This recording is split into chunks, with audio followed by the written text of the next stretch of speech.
Not because I suffer fast, not because I pray and fast. No be your show, no be that. I'm watching. Daily Osinachi, I'm no qua Osinachi. One lemon Osinachi, I'm watching. Daily Osinachi, Mama Osinachi.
kéré o, wọ́n kéré sí nọ́mbà wa. Wọ́n kéré sí nọ́mbà wa, àwọn ọmọdé wọ̀nyí kéré sí nọ́mbà wa. Wọ́n kéré sí nọ́mbà wa. Wọ́n kéré sí nọ́mbà wa. Not because I suffer fast, not because I pray and fast. No be your show, no be that. I'm watching. Daily, Osinachi, Namnukwa, Osinachi. One man, Osinachi, I'm watching. Daily, Osinachi, Mama, Osinachi.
We have Dr. Ayaduwa, online already.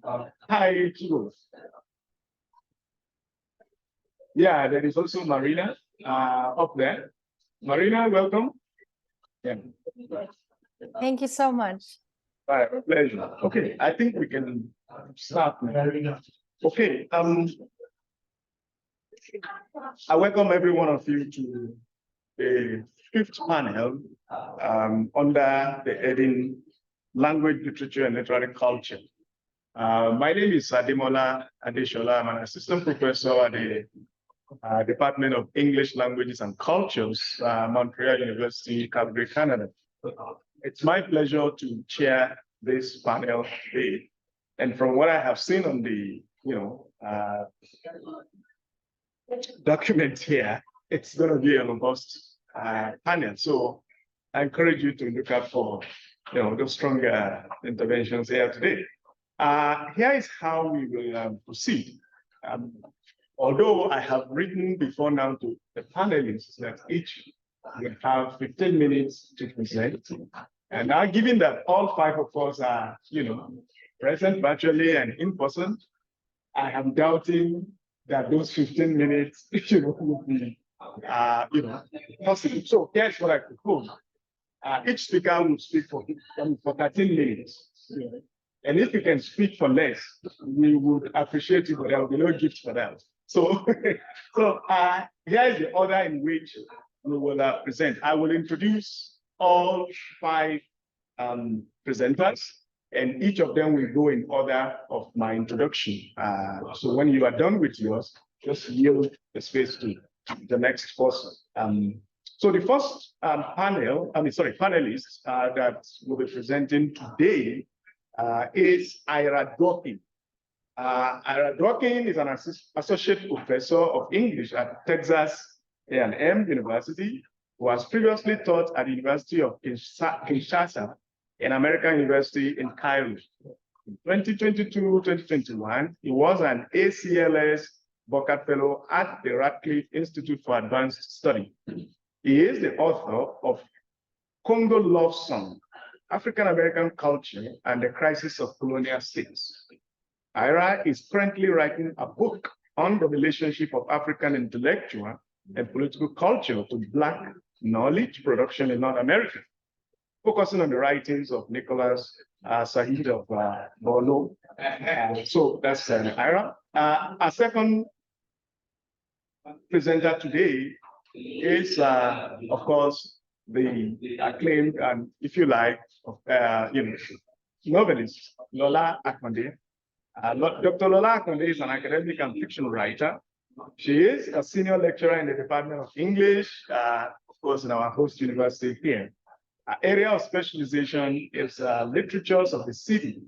I mean, I have just acquired a copy of, critical work today. Our other research interests include cultural studies, post-colonial studies, and literary theory.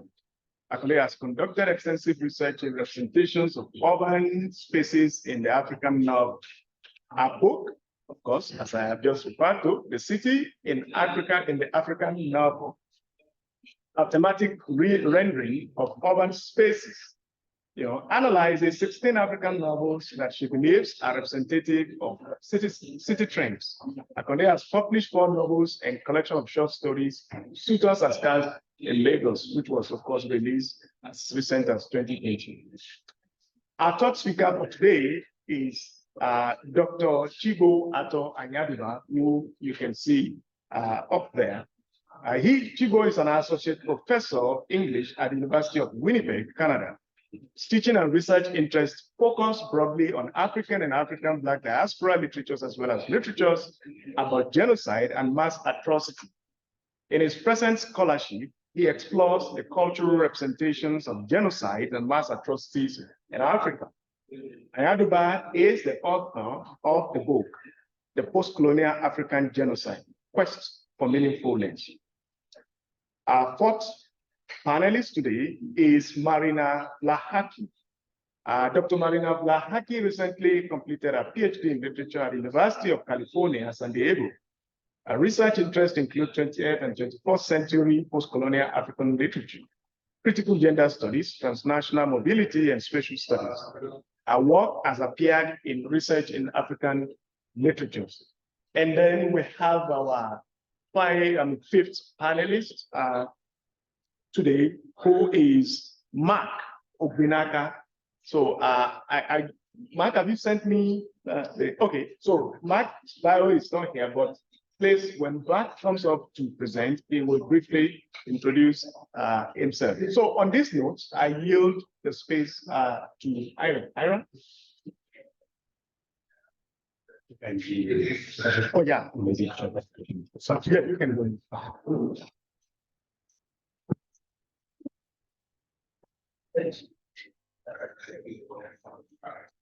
Great. I think I'm gonna be up here so I can actually see and hopefully project a little better. Thank you to everyone for coming, my fellow panelists, the conference organizers. And this project that I'm going to try to present in 10 minutes, is part of a larger project, and I'm happy to discuss with folks here after the conference or whenever. So the title is Imperfectly Known: Decolonizing Knowledge About Nigeria in Black Writing in North America. Nicholas Said, who will show up on the screen in a moment, I think a photo of him, is it's working. Scroll Just you can do that. That's important. Yes. Yes.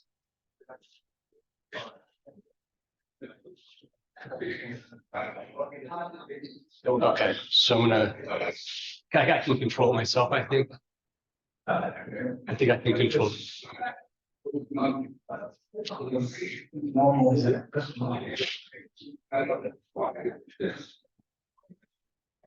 this okay.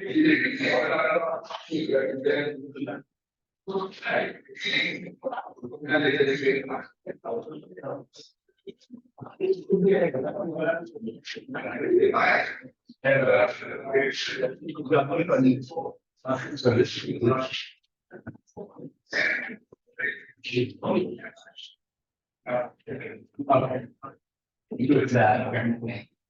All right. I think that is it. You can just help me. Right. So you should go to the next slide.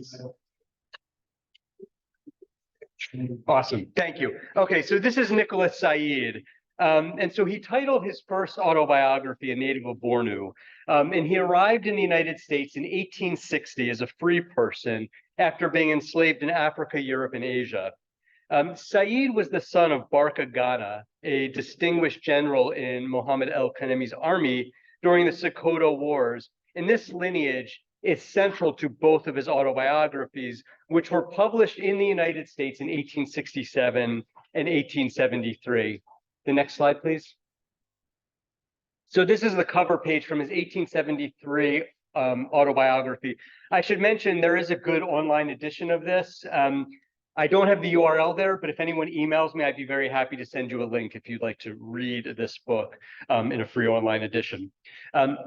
So in these accounts, Said's father's military career features more prominently than his own recent distinguished service in one of the North's first Black regiments during the US Civil War.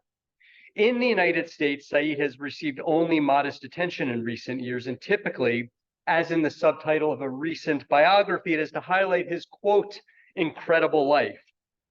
In this paper, I actually want to more thoroughly consider the landscape that Said entered upon his arrival in the United States and some of the ways that he transformed it. Said knew that his autobiographies were not the only sources of information available about his homeland and his father. Accounts written by white travelers to Bornu circulated widely in the 19th century United States through books, articles, and allusions across a range of venues, including African-American newspapers. Said fully understood these complicated networks. He pointedly describes Bornu as, quote, imperfectly known to the civilized nations of Europe and America. As such, he appreciated the multivalent stakes of knowledge production about Nigeria in African-American communities, and his own writings represent a significant decolonial intervention. Next slide, please. Okay. So accounts of the origins of African-American print culture often highlight, for good reason, the weekly newspaper Freedom's Journal, with Samuel Cornish and John Russwurm, founded in New York in 1827. The self-proclaimed significance of Freedom's Journal as, quote, a paper devoted to the dissemination of useful knowledge among our brethren is embedded in its visionary opening editorial, which is shown here. Quote, we wish to plead our own cause, too long have others spoken for us, end quote. This collective voice belongs not only to the editors, but a larger community of Black activist funders, sales agents, and contributors who were part of its orbit at the center of Black print culture, which Francis Smith Foster explains, quote, originated from self-interest, from the desires of African Americans to communicate their experiences and philosophies, to record the words and ideas most precious to their own psychic and spiritual, as well as physical and political survival, and to create and to preserve their history for themselves and others. On the first page of the first issue, the same opening editorial points toward its wide geographic range and its interests beyond the United States. Slide, please. Okay. If ignorance, poverty, and degradation have hitherto been our unhappy lot, has the eternal decree gone forth that our race alone are to remain in this state, while knowledge and civilization are shedding their enlivening rays over the rest of the human family. The recent travels of Denham and Clapperton in the interior of Africa and the interesting narrative which they have published prove the contrary. So the interior of Africa, quote, described by Cornish and Russwurm, includes Bornu as a site representative of possibility across the African diaspora. Although Said was not born when Freedom's Journal published its first issue, Cornish, Russwurm, and others readers of Dixon Denham and Hugh Clapperton's 1826 narrative was familiar to many. And Said's father, Barkagana, plays an important role in this book. And while the citation of white European travelers to Europe might appear out of place in a manifesto of Black autonomy, it points readers to a popular history of Bornu, albeit the work of what Emmanuel Ayandele, the late Vice Chancellor of the University of Calabar, calls intruders. Perhaps somewhat naively, the editors were optimistic, explains historian James Campbell, quote, that the progress of geographic discovery in Africa would help to dispel the fog of myth and misrepresentation that pervaded the continent, making possible a proper appreciation of Black people everywhere. The idea is something that they could take these narratives and instrumentalize them to their own ends. By the time of Said's arrival in the United States, more than 3 decades later, the most popular intruder was likely Heinrich Barth, who Said met in Bornu prior to his enslavement. Although Said acknowledged their encounter in an 1867 interview with the New York Times and in his 1873 autobiography, he makes no mention of it in his 1867 Atlantic Monthly account, which, for perspective, circulated far more widely. It was the most prominent and distinguished sort of highbrow literary periodical in the United States at that time. So why didn't Said mention Barth in an account destined for the premier literary publication of the era? I believe that he was not interested in whatever status such an association would have provided. This was largely a literary decision. He could not invoke Barth or Denham without being read as part of the tradition of European travelers. Said realized that he could not do so without codifying Barth's self-proclaimed authority and diminishing his own. Slide. So following Professor Ibrahim Bello Kano's argument, Said knew Barth as a storyteller, a narrativist, and an embellisher need not be any less instructive, profound, or liberating than the study of Barth as a historian. Perhaps all this should one day be mobilized in a future struggle to decolonize knowledge and thus unmask, for the benefit of human emancipation, all forms of colonial and dominatory discourses now masquerading as scientific or disinterested knowledges. After the editors of the Atlantic autobiography acknowledge, quote, the mystery which surrounds, notwithstanding recent explorations, the country of his birth, Said avoids the conventions of this literary tradition by skillfully navigating readers' expectations of the problematic and imperfectly known homeland. Said's criticism of European knowledge of Africa remains prescient as scholars like Saidiya Hartman describe how, quote, Africa comes to stand for the limited knowledge of whites and their failure to make a meaningful or informed assessment of their practices. Considering again that Said met Barth in Africa, his critique of European authority takes on an even sharper edge.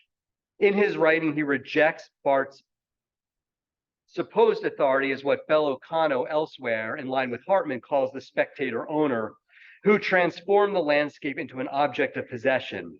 His eye has colonized it, mastered it, and portioned it into fixed zones, parameters, and values, end quote. Barth was commonly cited in Black nationalist discourse in the United States in the late 1850s and early 1860s. To take one example, slide please. In early 1859, in Boston, at the New England Colored Citizens Convention, a group of distinguished Black leaders debated the merits of the African Civilization Society, a group led by Presbyterian minister Henry Highland Garnett, which some delegates considered to be simply a newer Black version of the American Colonization Society. Slide, please. Okay.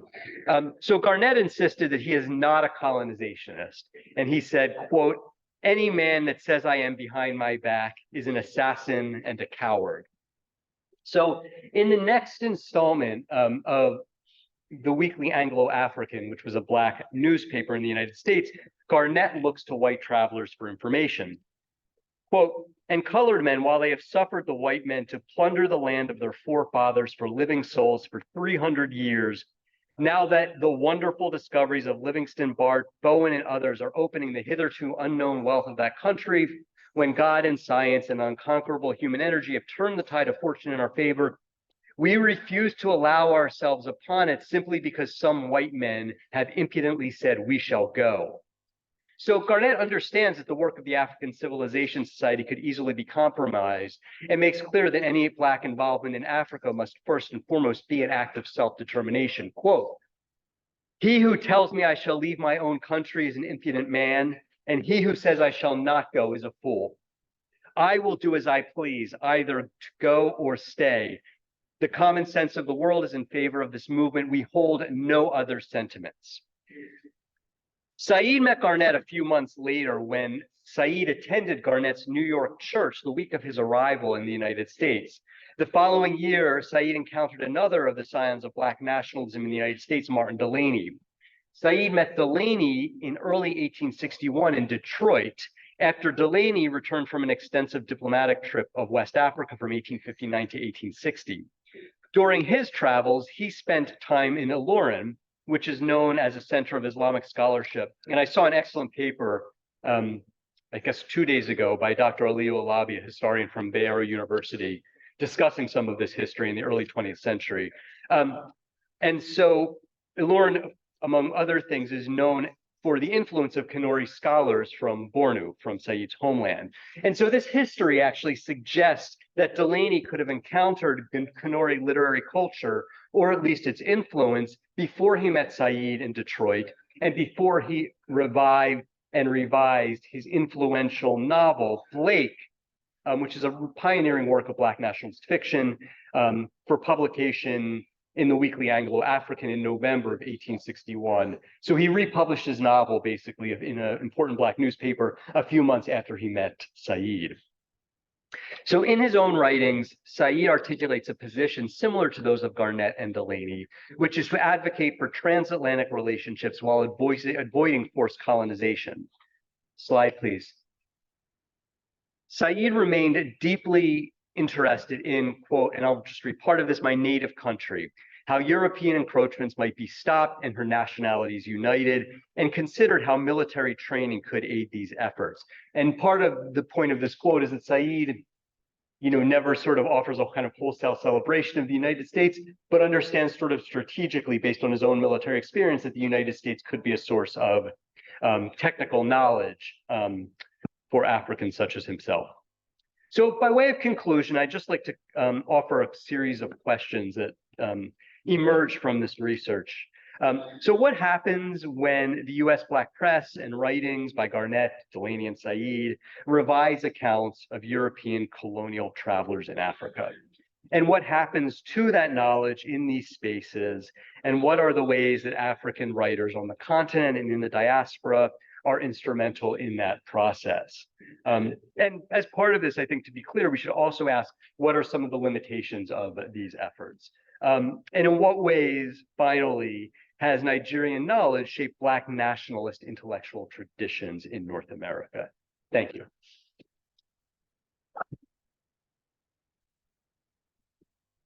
No exhaustive meaning. Okay, good. Are you going to sit here?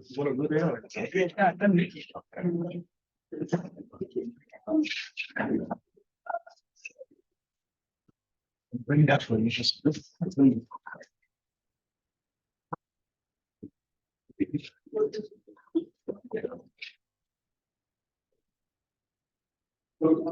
Good day, everyone. My name is Lola Fande. I don't have slides, so I will read my abstract and then speak to my paper. So the title of this paper is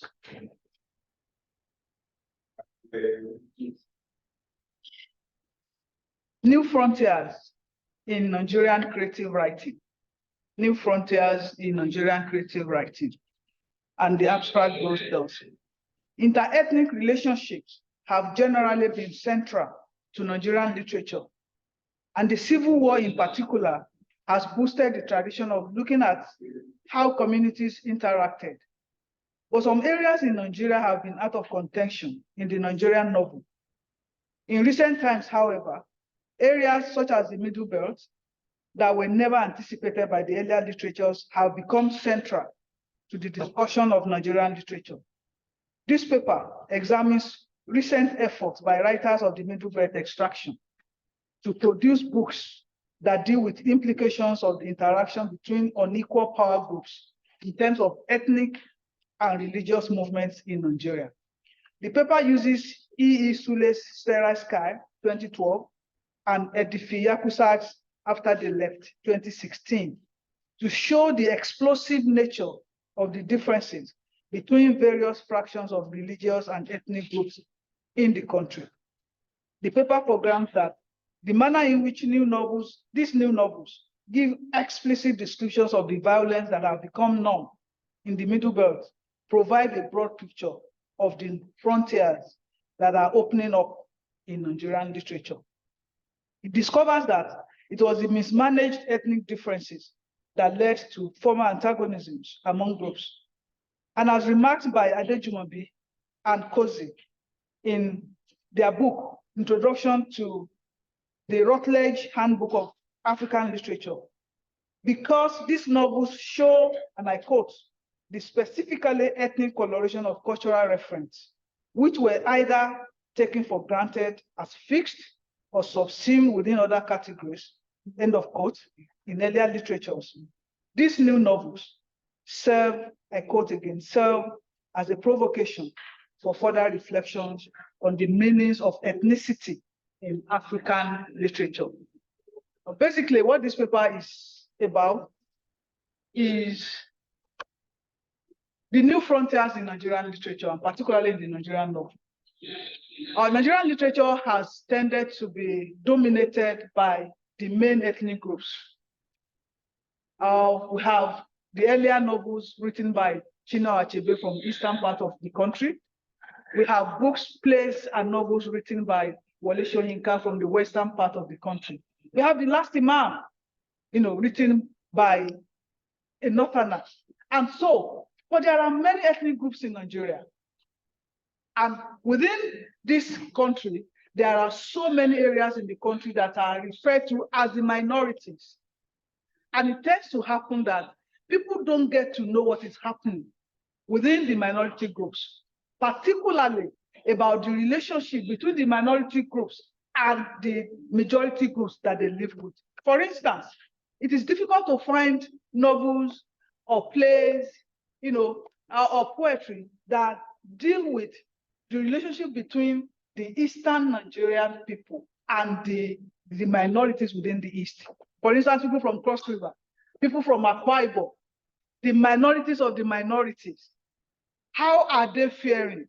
Now, stories of the Civil War brought to fore, the need for us in Nigeria to begin to examine how we interact and what are actually the reasons for the constant wars, the constant troubles that led to the Civil War, for instance. After the Civil War, it became important that we needed to move away from corruption, because Nigerian literature has often been dominated by, themes of corruption, of colonialism, of how, our values were changed or were destroyed, of culture shock, and so on and so forth. But when we had the Civil War, it became clear that we needed to begin to study how we interact as a people.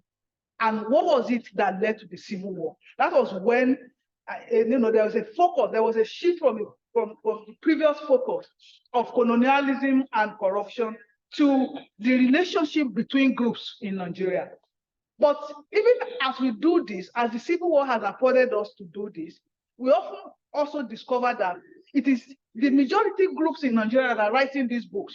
So, for instance, as large as the Civil War literature is, we find situations in which writers are writing either in support of the Igbo or in support of the Nigerian side. So you have, depending on where you come from, if you are from the East, you are likely to find writers of the, from the East who will write in support of the Civil War, in support of the Igbo people and how the Igbo people were victims or how they were victimized, how they were killed.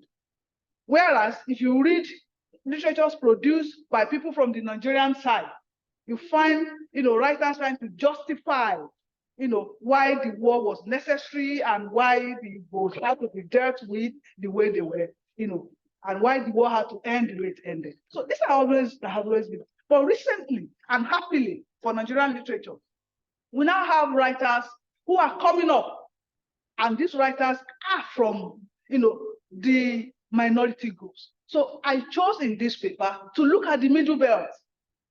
The Middle Belt that is some say is part of Nigeria, it's part of the North, but of course the Middle Belt is a region of its own, and the people do not feel, at home with the North.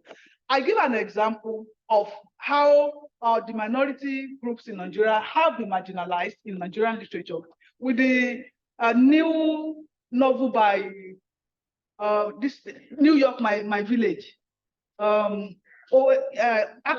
So yeah, for the first time in Nigerian literature, we have an idea of how people who are in the East, but are not Igbos, how they lived, during the Civil War. And then through this novel, we are able to see that even the Igbos are not as innocent, and I use that word very carefully, as, some of the literatures we have read about the Civil War tend to portray. So we see the excesses of the Igbo people. If you do not support the Civil War, they are as, they do things that are just as despicable as what the Nigerian side, the Nigerian soldiers were doing. So through this novel, so this is the kind of thing I'm talking about. So specifically with this paper, I am referring to a novel written by E.E. Sule, Sterile Sky, which deals with religious problem in the North.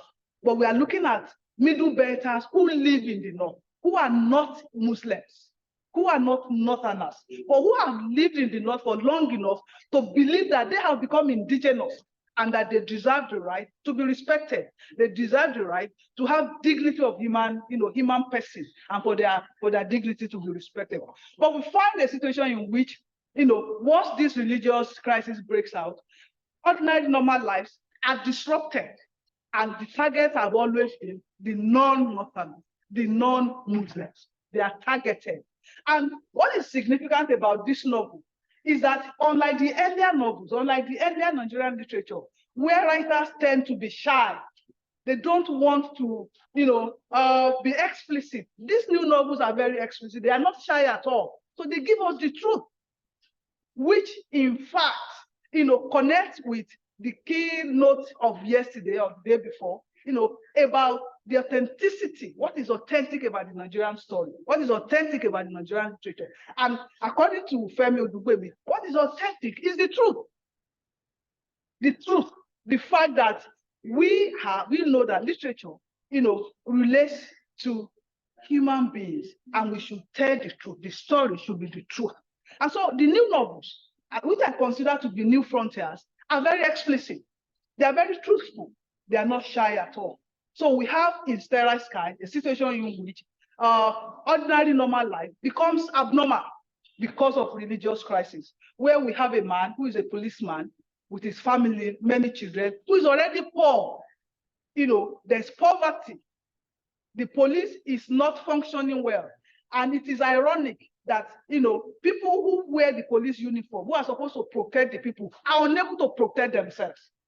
And so when the religious crisis breaks out, they run to police station. Citizens run to police station for protection. And so the main character in this novel, takes his family, all his children, and they run to the police station to take refuge. But unfortunately, it was while they are at the police station that one of the children gets killed, which is tragic, which speaks volumes of the Nigerian state and what is happening, where even the law enforcement agents are not equipped enough. First, this man does not have uniform. He's always seen in tattered uniforms. He doesn't have the boots. And he's been on the grade for 18 years, no promotion. Although he hasn't had much of an education, but there's nothing the police force has done to actually give him self-improvement. No courses, no school, no training, nothing. So this is the situation in this novel. But 1 minute. Okay, so, but what is really important is that this particular novel is actually about his son, who keeps going to school in spite of the problems around him, and therefore gives hope that the way forward is education, and that with education, a lot can be achieved. It's a similar story in the other novel, which I did not have time to discuss. But I consider that these issues are new frontiers that African literature, African vernacular literature need to pay attention to. Thank you very much for your time.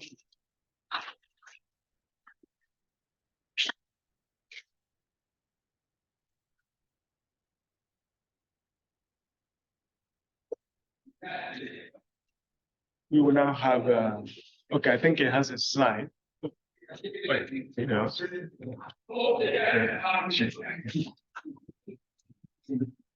Can you see my shared screen? Yes, we can. Great. All right. Thanks a lot. I think Professor Konde's where she ended her presentation is where mine ideally begins. You know, the notion about school and schooling. Because of time, I won't be reading my scripted presentation. I'll just speak a bit to this slide and probably read out a couple of quotations. But thanks a lot for coming to listen to us, and I appreciate my fellow panelists and the insights already shared. Yeah, so this my presentation, I changed the title a little bit, but still something around pedagogy and teaching post-colonial literature in a colonial capital of the world. But the new title I have is Colonial and Post-Colonial Schooling in African Literature, Reflections on Decolonization, Knowledge, and Pedagogical Practices. Right. And the inspiration for this presentation is a course I taught in 2020 and 2021 called Colonial Literature, Schooling as a Colonial Practice, which explored representations of colonial and, if you like, post-colonial schooling in a couple of literatures in North America, Europe, and Africa. So it was while teaching this course that increasingly my mind was called to the prevalence of schooling in African writings, especially since the mid-20th century, and the ways that questions about decolonization centered schooling and schooling practices, or even the very idea of the school. So I began, so it's still very preliminary kind of work, but I began to explore some of these works and the ways that these works mobilize ideas about decolonization and the kinds of questions they posed. But in the context of the course, I think while we're exploring some literatures and not they weren't focused exclusively on African literatures, but broadly across 3 continents, some of these questions came out for us, you know, especially that our University of Winnipeg was a colonial university.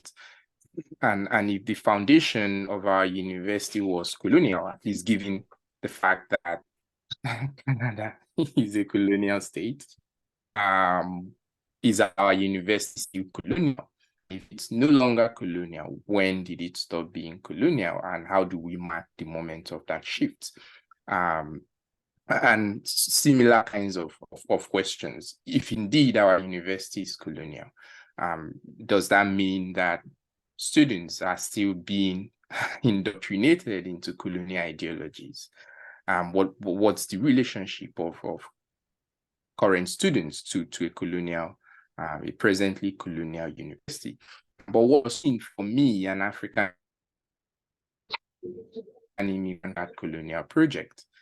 So these are the kinds of questions, and they are very difficult questions that we put with, but that propelled my thoughts in the context of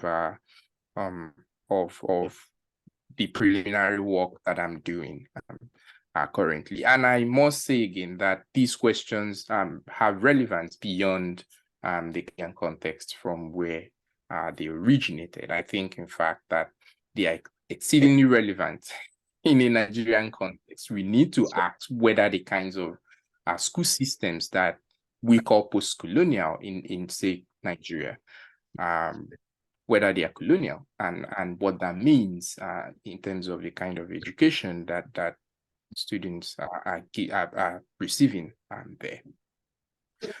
But just to reiterate, schooling, I think, is central in African writing, at least since the mid-20th century. And it served as the basis for several African writers' contemplations about colonization and the ways to colonize. It is perhaps no wonder that the question about decolonization of Africa and else has predominantly been posed in several African writing as a school or pedagogical question, and the discourse on decolonization largely centering schooling practices.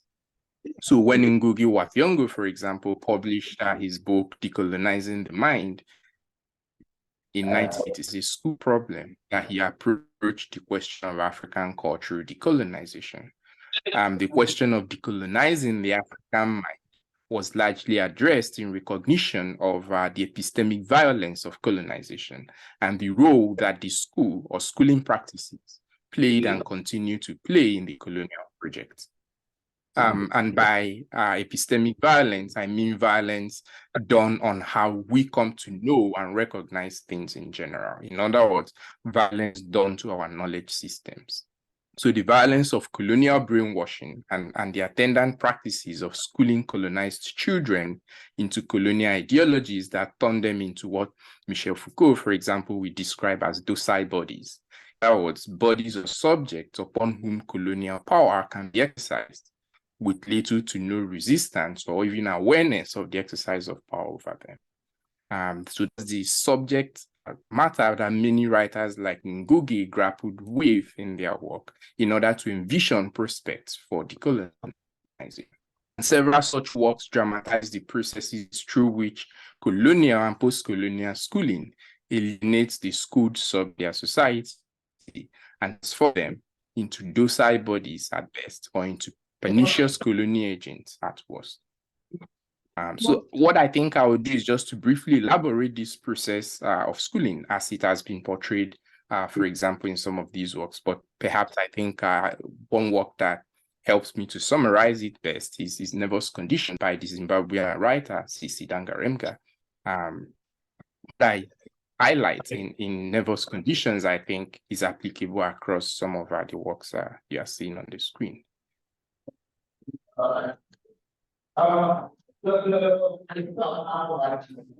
So Nervous Conditions by C.C. Dangarembga takes its title from a statement made by the French philosopher Jean-Paul Sartre in his preface to Frantz Fanon's book, The Wretched of the Earth. The idea of a nervous condition in Fanon's book is used to suggest that the violence of colonization has severe traumatic implications on the mental conditioning of colonized peoples. According to Fanon, colonial violence, as well as its accompanying racism, has been so severe and so powerful that it conditions our behavior, actions, thoughts, and self-perceptions of colonized peoples in ways that require critical understanding. So nervous condition, therefore, is a condition of social, psychological, political, cultural, and economic trauma that colonized peoples have suffered in their encounter with colonialism. It is therefore a traumatic condition that has severe implications on how one has come to know and recognize itself in relation to the world around one. And the gesture of the novel's title to Fanon's book convinced some critics that Dangarembga is concerned in the novel with the impact of colonialism on the mind. So throughout the story, Tambush, the main character, women who had to confront the oppressive patriarchal indigenous society and the racist patriarchal system of the British colonization. So at first, Tambu detests her elder brother Nhamo for being the privileged choice for colonial education and other privileges that he enjoys simply because he is male. But the sudden death of Nhamo, however, opens a space for Tambu to go to school as a replacement for Nhamo. And by so doing, Tambu comes to gain a different awareness of the colonial system, the power enforced in that system, and her place within this system of oppressive power. Tambu discovers that her initial desires to pursue schooling in the colonial system because of the power it promises might not have been as innocent and as right as she had imagined. She also discovers the alienating forces of colonial schooling that conspired with indigenous patriarchy to alienate her brother Nhamo from his family when he moved to live at their uncle's colonial mission house. And this is how Tambu describes her impressions during her first encounter of the mission house, and how the colonial house could easily seduce and alter the mind of someone like Nhamo or even Tambu herself. The part I highlighted, that encounter, I think she describes it as an encounter with God, and she's in danger of becoming an angel. And I thought that the metaphor of God and angel in Tambu's imagination in relation to humans is quite apt, especially because it captures the pattern of oppressive relationship that colonizers established between them and colonized peoples. But God and angel, as Tambu describes them here, are not positive metaphors. They represent instead systems of oppression. God is the tyrant and the angels, his agents or functionaries doing his bidding. But at this point in the story, Nhamo's death begins to appear more as a metaphor for how colonial schooling kills people. The reader perhaps begins to understand the process of Nhamo's death as a slow or gradual alienation that climaxes in social and physical death. His alienation has shown in his near loss of the ability to speak his people's language and to communicate sensibly with his family. Before his death, he has become distanced from his family and rarely wants to visit home or to participate in farm work. His process of social death to his family and people becomes complete in his literal physical death. So Nhamo's condition underlines the process by which colonial schooling socially and culturally, as well as physically, kills the African subject.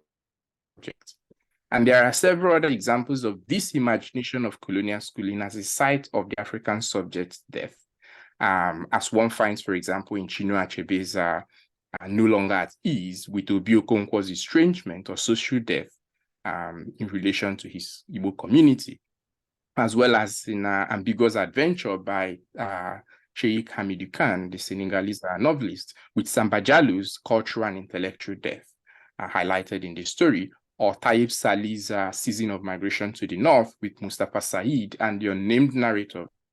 The story's epistemic and metaphysical death, and so on. There are so many examples. Perhaps I think the Gambian poet Len Repeaters articulates this condition of death in relation to colonial schooling more aptly when he writes as follows in the opening lines of his famous poem, We Have Come Home. We have come home from the bloodless wars with sunken hearts, our boots full of pride, from the true massacre of the soul. Colonial schooling, in this sense, massacres the African soul.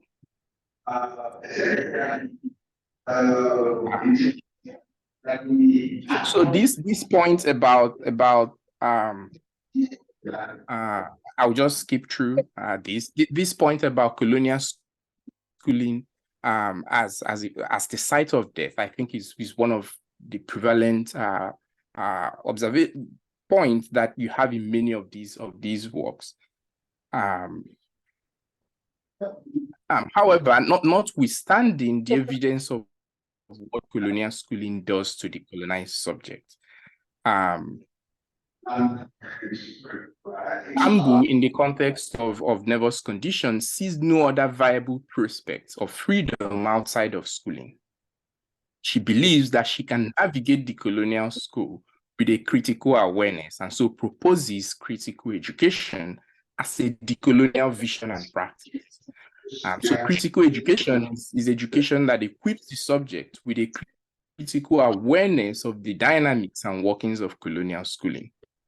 And in advancing critical education as a decolonial practice, Neville's condition seems to provide a direction out of the epistemic violence of colonial schooling and the continued legacies of colonial education.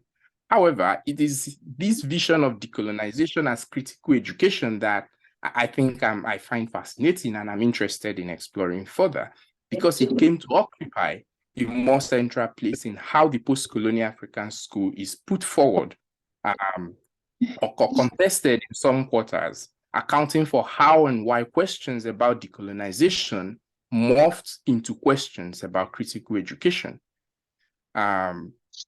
So that in, for example, Chimamanda Ngozi Adichie's half of Purple Hibiscus, the image of the school, of the post-colonial school. This is the last thing. Okay, all right. All right. So that the image of the school, of the post-colonial school, if you like, is not a site of death per se, but more a site where the subject colonizes their mind through critical education. Anyway, I'll stop here for now. Thanks a lot. Thank you. Yeah. I believe I'm next, correct? That's correct. Wonderful.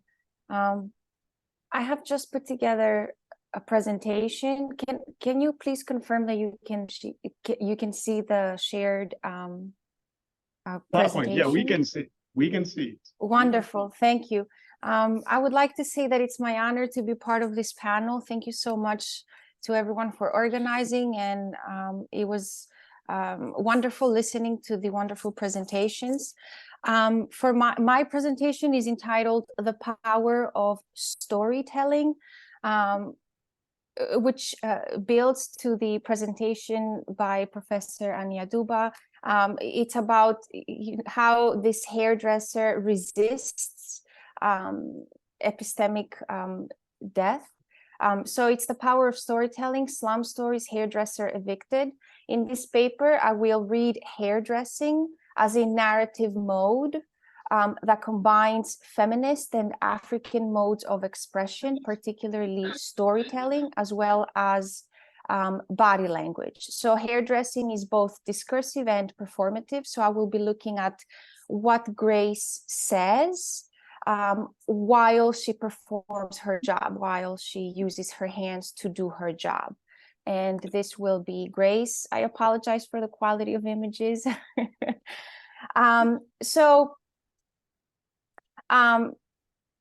Grace's story is told in a YouTube video entitled "Slum Stories Nigeria, Hairdresser Evicted." It's a short film documenting the story of Grace, who owned a hair salon in the Jambanje settlement in Port Harcourt, Lagos. However, in 2009, she lost her home and business after bulldozers demolished her neighborhood as part of an approved urban renewal government program aiming to transform the area. As a result of this development, approximately 19,000 people lost their homes and livelihoods, and one of them was Grace.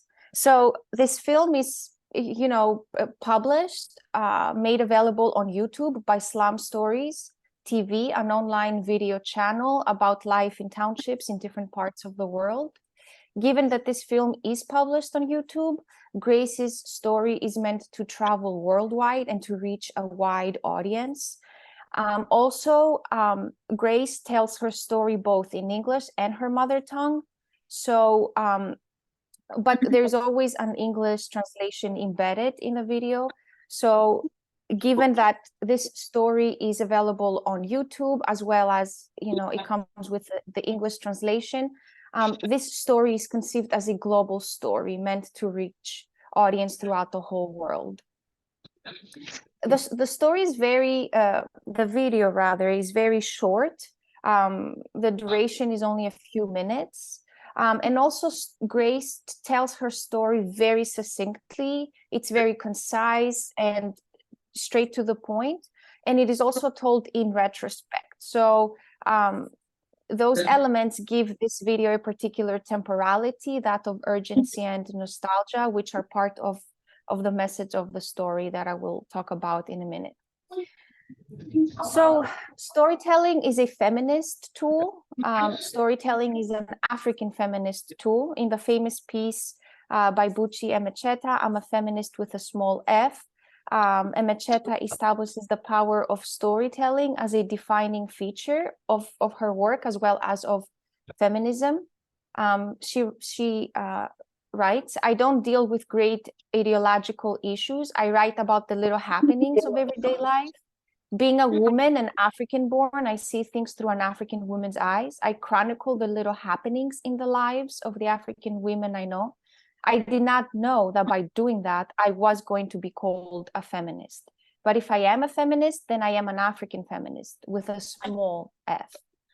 So essentially, for Buchi Emecheta, storytelling documents females' voices and perspectives and experiences, and it becomes an important tool to reclaim one's voice and agency.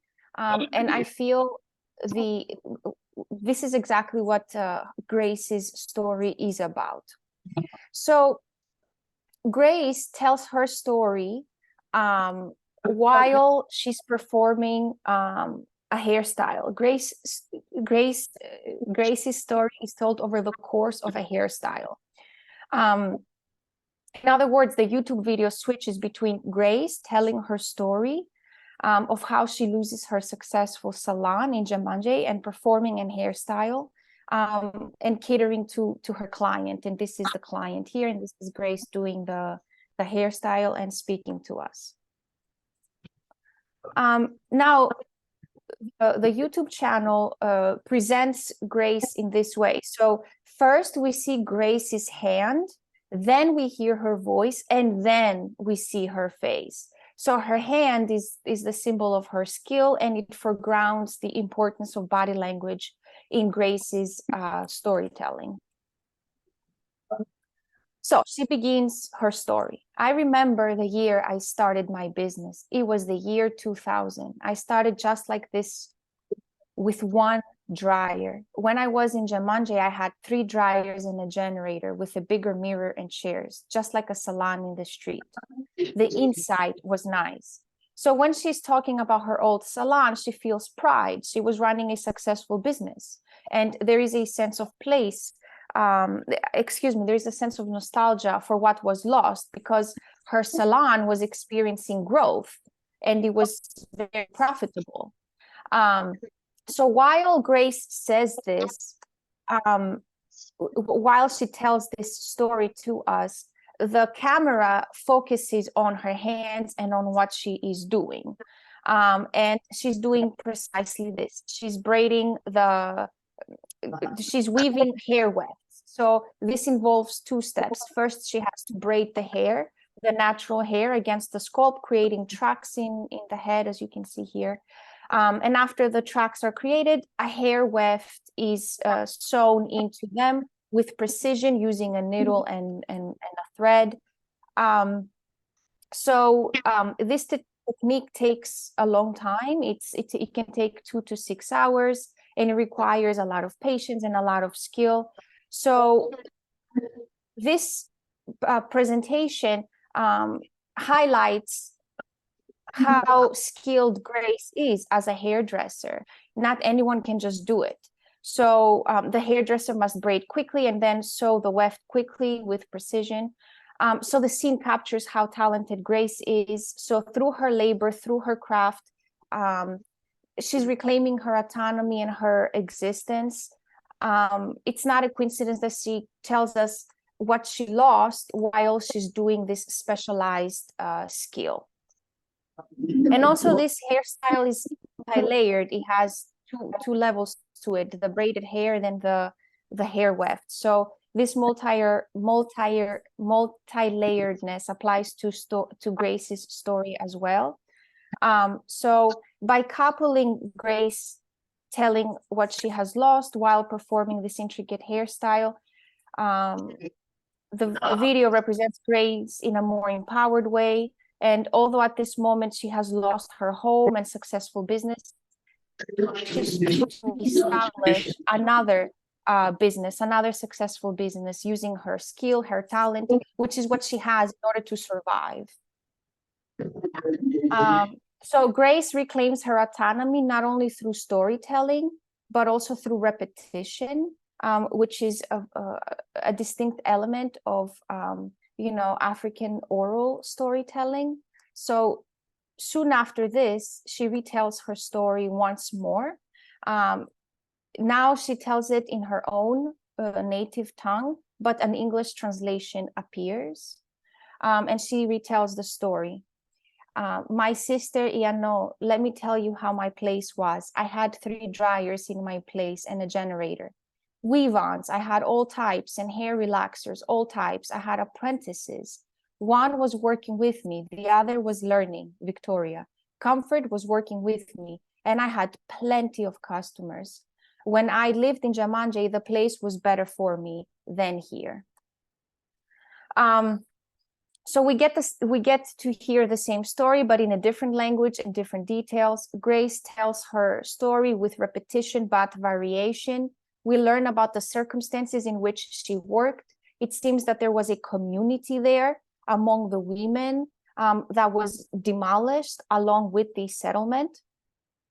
And notice how she refers to her old place as her old salon as my place. So there is an element of ownership. There is a sense of belonging there, which is lacking here in her current salon. She refers to it as this place or here. So here is never specified or named.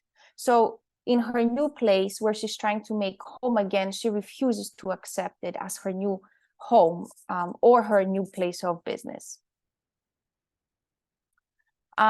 So repetition suggests that the past still lingers. Grace has not healed her wound of forced displacement, of uprootedness. At the same time, though, this repetition also adds to the nostalgia, and it also serves as a strategy to reclaim her irreducibility. She's many things, not just one. She's bilingual. She's trying to spread the message in different languages. And the more she will talk about it, the more it will spread. Okay, yes, I have 3 more minutes. I'm almost done. When she tells the second version of her story, we see a wider shot of the hair salon. The hair salon is right here, and it is placed right next to a new construction site.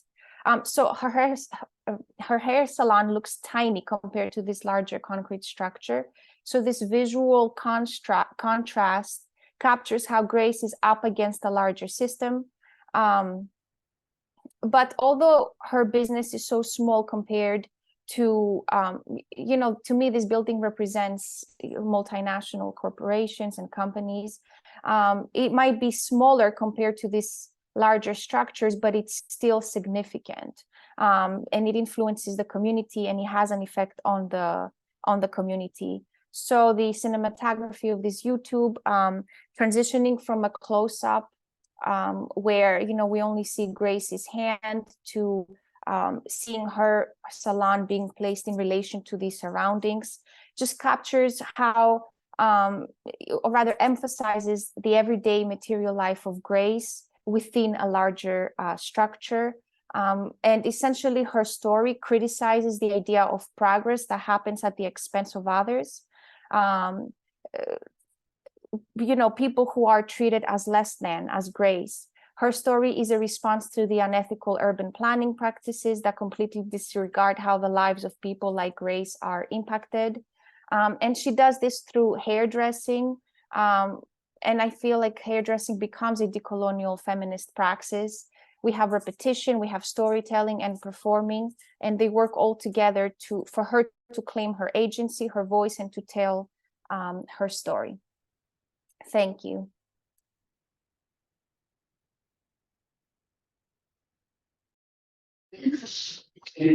We will now have the last presenter. Please, Mark. Thank you, Marina. Good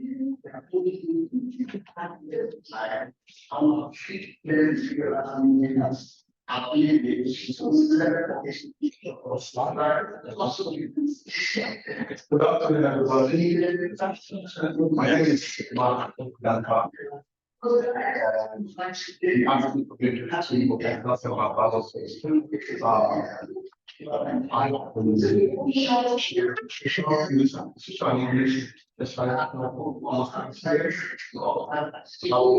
Qualifications, national,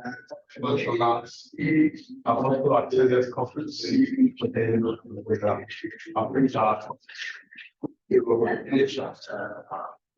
biggest work in the solar problem.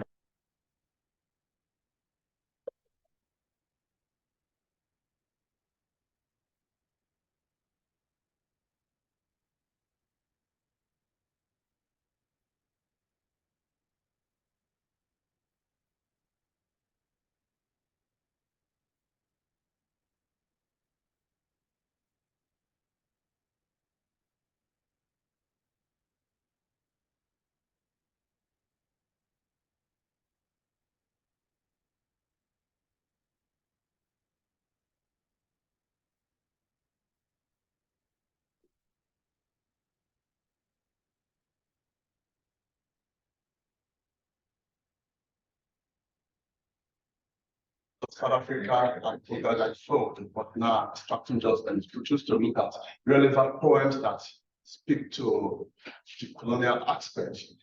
A lot of said about decolonization, but I want to just let the abstract mention something. Anyway, I want to speak to the paper. It's a work in progress, but I'll speak to the paper and see the much they can do.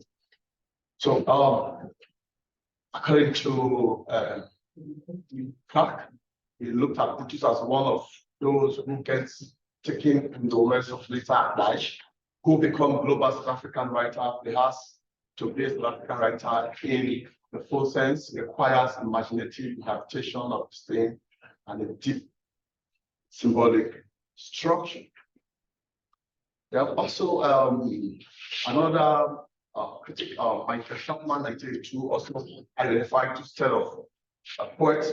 And by the way, Brutus was a South African, his number was South African poet who wrote against colonial in South Africa, the unique system of colonialism, where there was segregation, discrimination, and persecution of the Black. And by the way, it's also a multiracial society where they refer to their own kind of colonization as settlers colonizers who remain there. So the citizens, they are all together, the Blacks and other nations, multiracial society. So during the apartheid era, Brutus, among other poets of that era, they fought seriously against the colonial system, the apartheid system that was in place in that era. So Chapman identified two groups of them, and the Sharpeville poets and the Soweto poets. He identified Brutus among the Sharpeville poets who reacted to the banning of liberation movement during the period that their poetry resisted racial oppression. Okay, you can put up the abstract so that you can say exactly what I'm speaking from. Are you succeeding? Yeah. Okay, the abstract is there. So now I am interested in selected poems that spoke to the persecution that occurred in that era where they were subjugated, where they were kind of under the shackles of colonialism.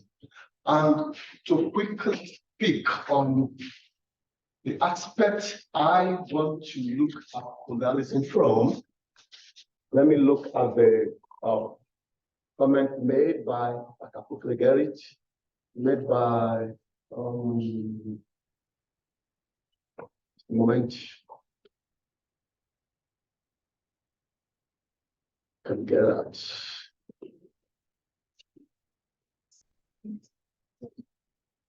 When I get that, I'll read exactly what the writer said. Rajiv, who said, you must look at, okay, I found it.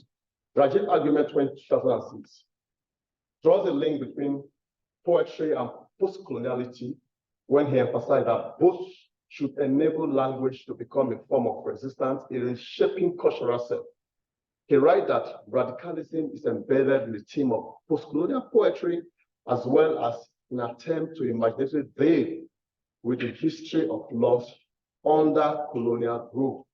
So what this poet did was to make sure he dismantled the colonial structure, he reestablished their own idiocracy of what they feel should be in their society, control of the system, and have a say in the system of government that was existing during the apartheid era. So I made reference to, you can page up and so that they can read along.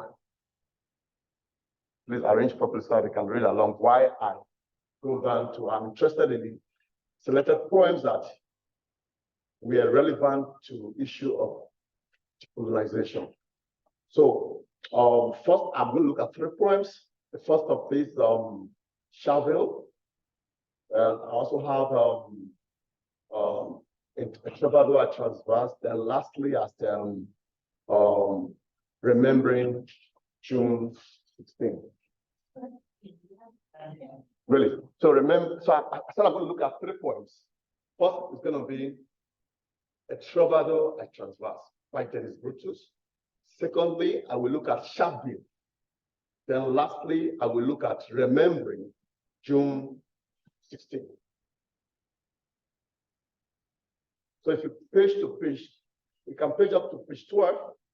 Hello, page 12. I want to look at some of the poems. The situation of the colonized nations, such as South Africa, has necessitated unique contributions from writers, making for a contemporary African poetry that has sustained a remarkable trans-ethnic literary practice.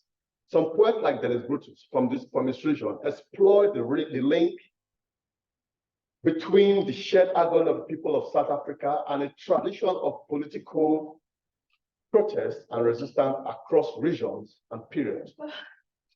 In his renowned sonnet entitled A Troubadour at Transverse, the speaker compared the love of an imaginary mistress to the love of his country. He used an extended chivalric metaphor in the sonnet to protest the oppressive government. So in this poem, he discovered that the government, the apartheid government, was trying to restrain them, banning them from moving in a land he so cherished and loved. So he resisted and reacted. The speaker recreates image of the Medivian troubadour, a composer of lyric poetry, who traveled extensively while performing his lyric song. Line 2 to 4 of that poem, the speaker traveled widely across the land and expresses his knowledge of it as a lover's sexual knowledge of a beloved land. He finds solace in traveling rather than being idle, despite the prevailing circumstance of bind of movement. So he resisted those bind of movement, where in that era, before you move, you have a pass and all that. He was akin to all this, and he wanted to dismantle these ideas of where they live under restrictions, under laws, and by this doing, trying to reassert themselves that we own this land and we must survive the way we want to do. The repetition of the possessive adjective has connotes a female partner in the phrase, her wife flung past and her secret tickets. The speaker uses personification that eroticizes the land, comparing it to a female body. He discovered that the land of his country, with affection expected in a male-female relationship. The phrase, in motion sweeter than rest, suggests an action of lovemaking. So in this poem, he compared the land to the way a male will understand a female. To attach that, that closeness to what belongs to them that is being detached from them. So I move quickly to the other poem so that, because of lack of time, I also looked at another poem that was also very, very symbolic in that era, the Chaville. Brutus' determination in the struggle for emancipation of the masses is central to his poetry. He wrote during the era, White era. For instance, his poem, the poem entitled Shavon, is in memory of the brutal killing of several Black Africans by the police in the Black township of Shaville in 1960.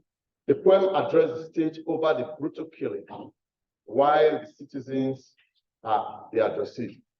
Where I want to highlight in this poem was the manner of, apartheid, the manner of which they operated, the government operated the apartheid. He argues that the fact that 17 died and heavy caliber slugs were used is not important in considering the human damage in Shaville. He's struggling to show quite that what an atrocity the death of 70 was. The speaker's attitude in this attack is horrified as he exposes the cruelty of the killing that took place.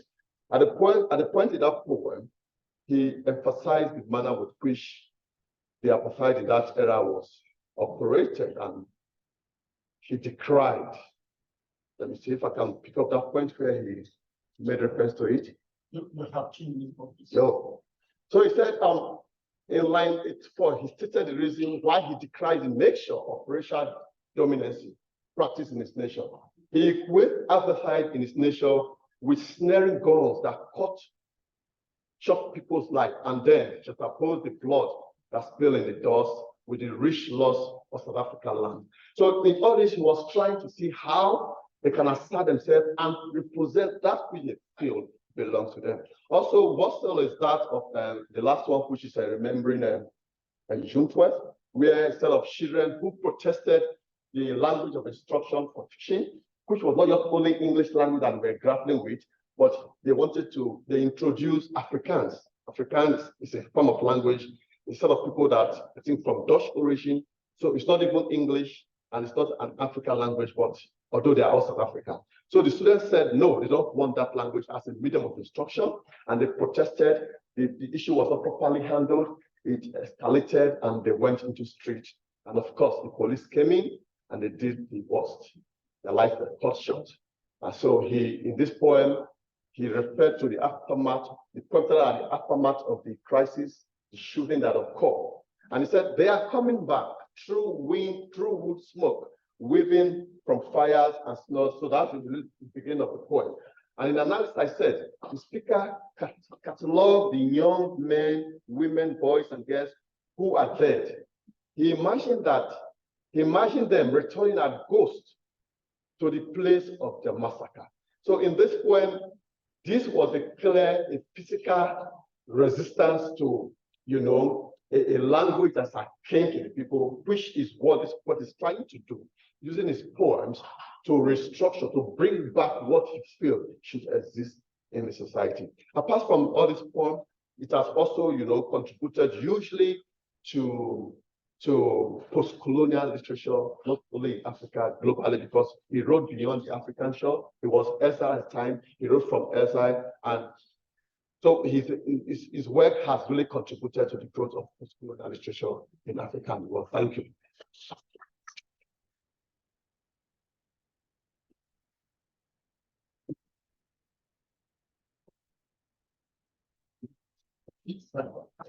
Well, thank you very much to each of the panelists. Can you hear me up there, Dr. Chigo and Dr. Blahash? All right, good. So we have some very good 15 minutes to engage these presentations, which, as you must have observed, have areas of convergence and divergence. And for instance, in Ira's paper, as well as Chigo's paper, the connecting thread is that trope of decolonization. And it will be important, to hear the sense. I mean, this question often comes up, the sense in which each of you is deploying the concepts of decolonization in the work that you do. I mean, a bit of that also feature in the close reading. That's interesting, insightful close reading that Blahake, also did in our own work.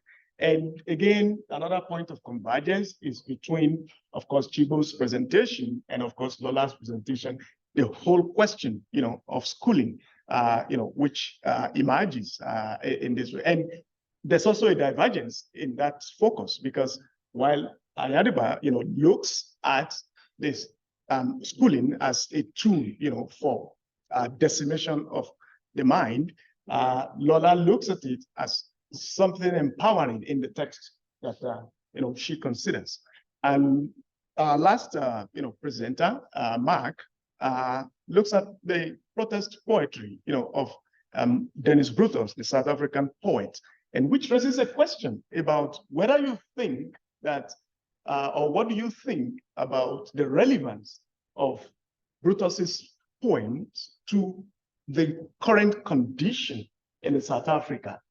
Do those poems, bear any relevance to, the human condition as presently constituted in South Africa?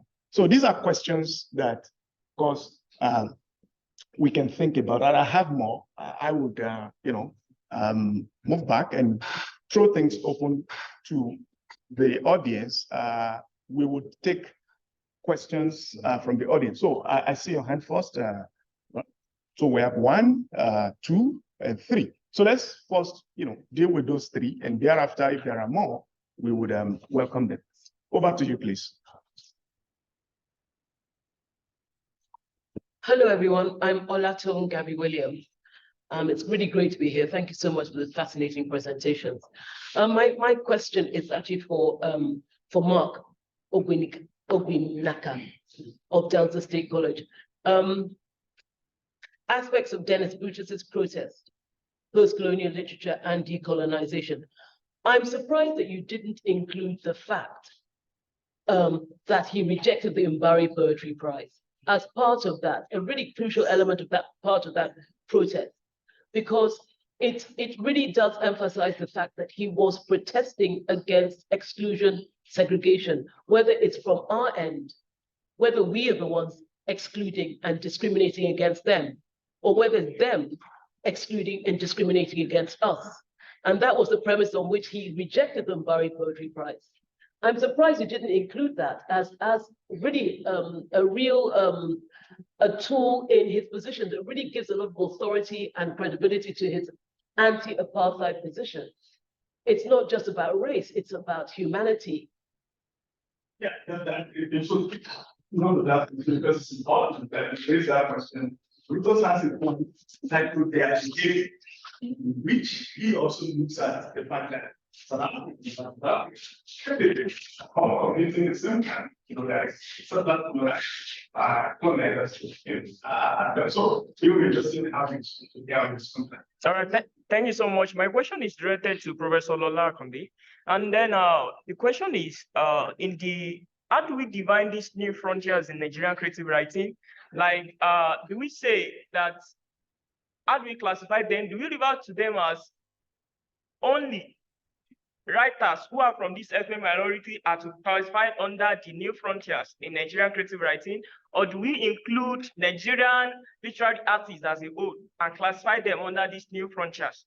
For instance, I know that Professor Ahmed Jerima wrote on Olubafemi Near and Distant Cries also spoke to the aspect that's presently happening in the middle belt of the country. I mean, the Fulani and the Edas, the Fulani, Birom Fulani, and then the Edas farmer crisis in the Plateau state of the country now. So do we classify every Nigerian literary artist as new frontiers in Nigerian creative writing, or do we limit them to those people that are definitely from that part of the country?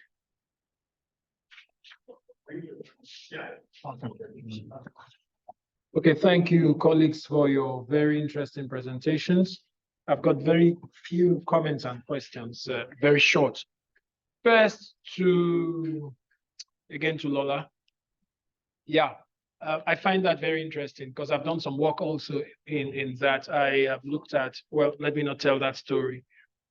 But you did say the writing from these previous margins if we take it like that, people writing from not from the dominant positionalities.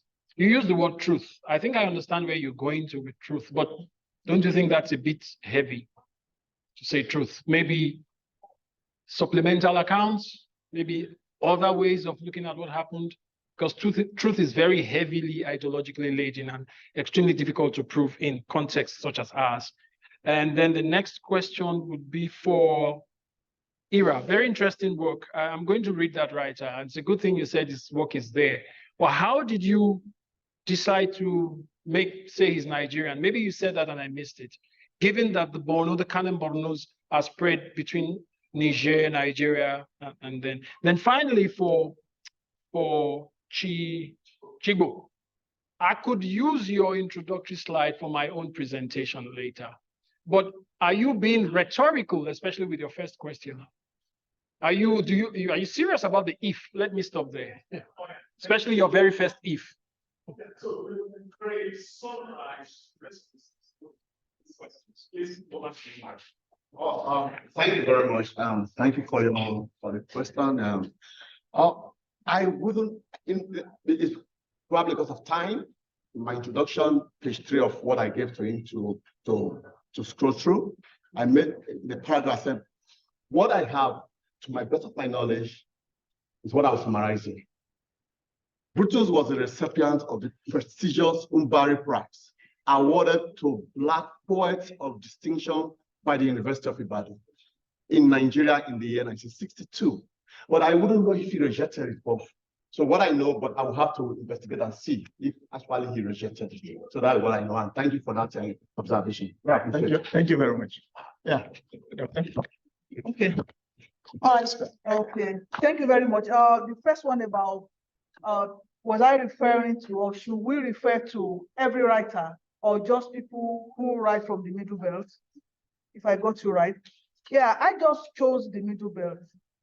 And I meant that there are new frontiers in Nigerian literature that we need to pay attention to.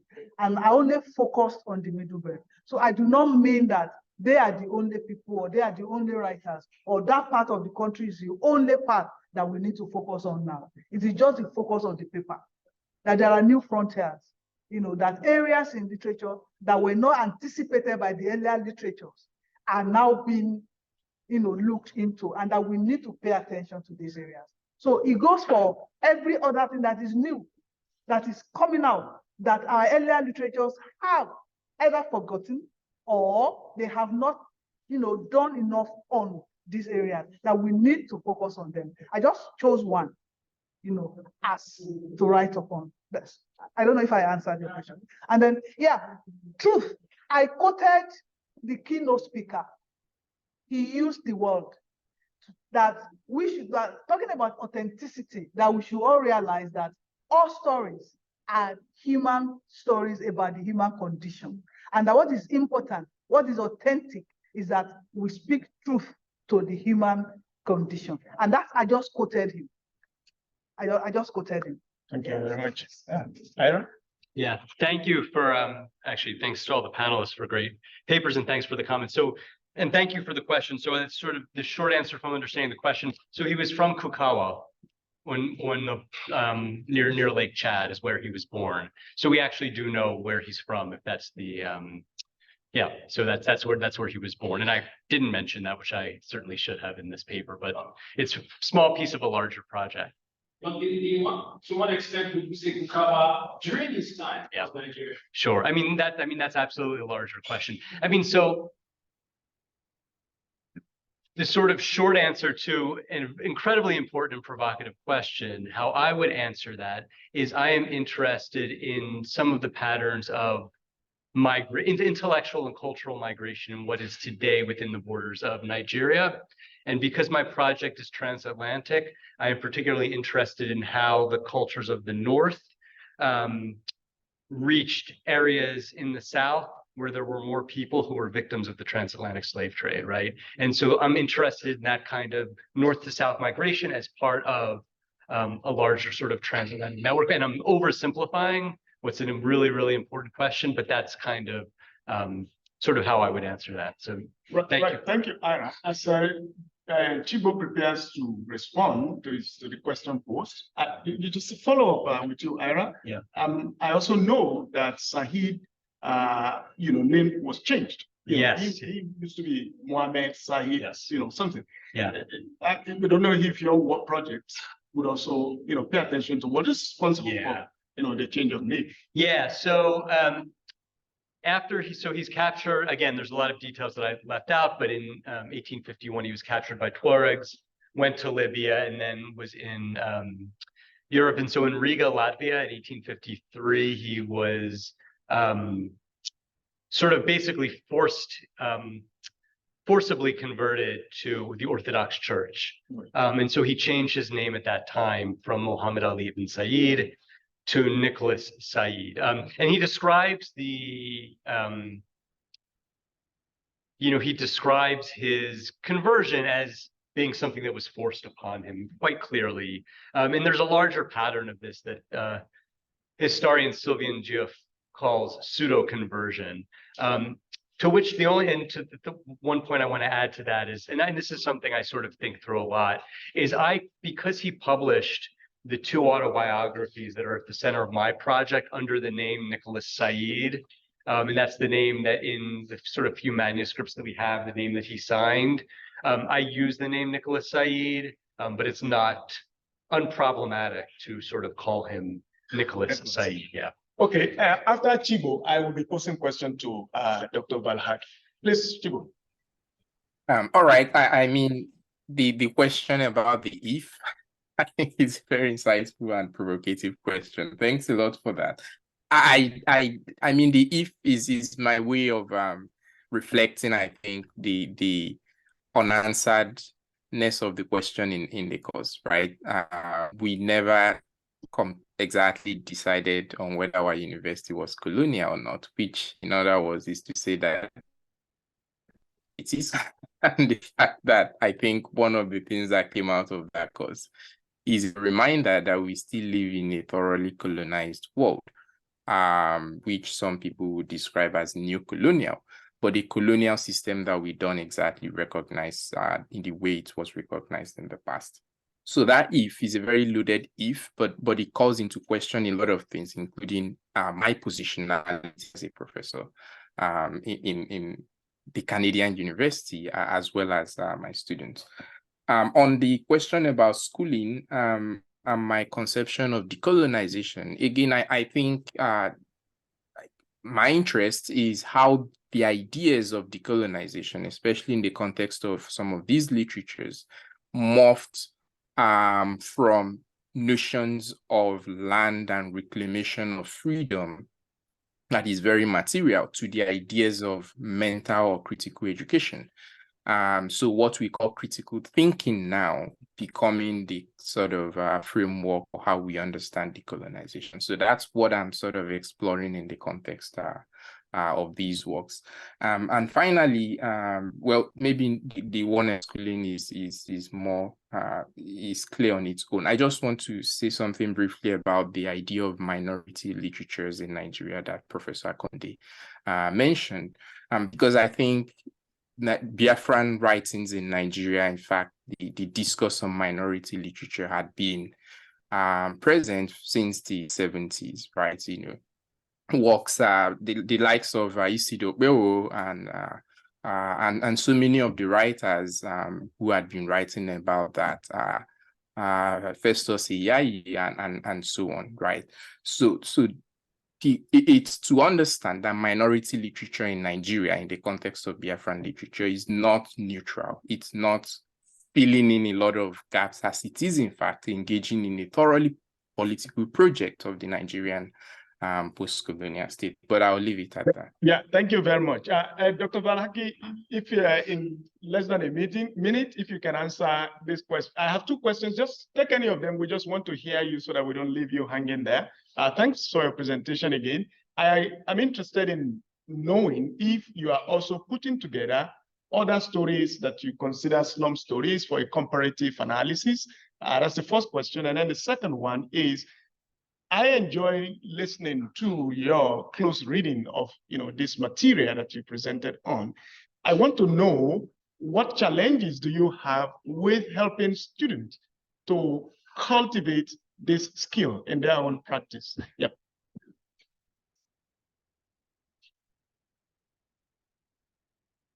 You are muted. It happens with Zoom. Oh, I'm sorry. So first I would like to say that, in the earlier question regarding how I'm deploying decoloniality. So I just, Grace's story is a response to silencing, to erasure, to completely being ignored by the system. And so it comes across through, repetition. She's telling, again and again what she lost. In order to document that, she was deeply affected by this. There was a loss that occurred, and it needs to be clearly stated. So it's a response to silencing and erasure. And also, she is uprooted. She has no support system, but what she has is her skill, her hairdressing skill, which enables her to reinvent herself. Although she is uprooted and she has lost her foundation. And I think there is a powerful message of empowerment in her story. And so I'm sorry, I forgot the question. The others. You can just take one of those two very briefly because we have run out of time. Our audience are getting to the limit of their patience. So I'm comparing her story to other stories told by hairdressers. Oh, yeah. Okay. Like Shezoli Kofur by Rosine Bakham, Americana by Chimamanda Adichie that takes place, there's part of it that takes place in the hair salon, and there are The Hairdresser of Harare by Tende Hutsu. Yeah. Thank you very much. I want to invite the audience to join me in appreciating our 5 presenters. Thank you so much. Hey, and it's on this note that those of us in person will exit this place to download whatever it is they are prepared for us. I hope you will do that on your end too. Thank you very much. Yeah. Thank you. Thank you so much. I really enjoyed learning. I mean, yeah, it's such a great. So, is this part of it? Is this going to be your next book?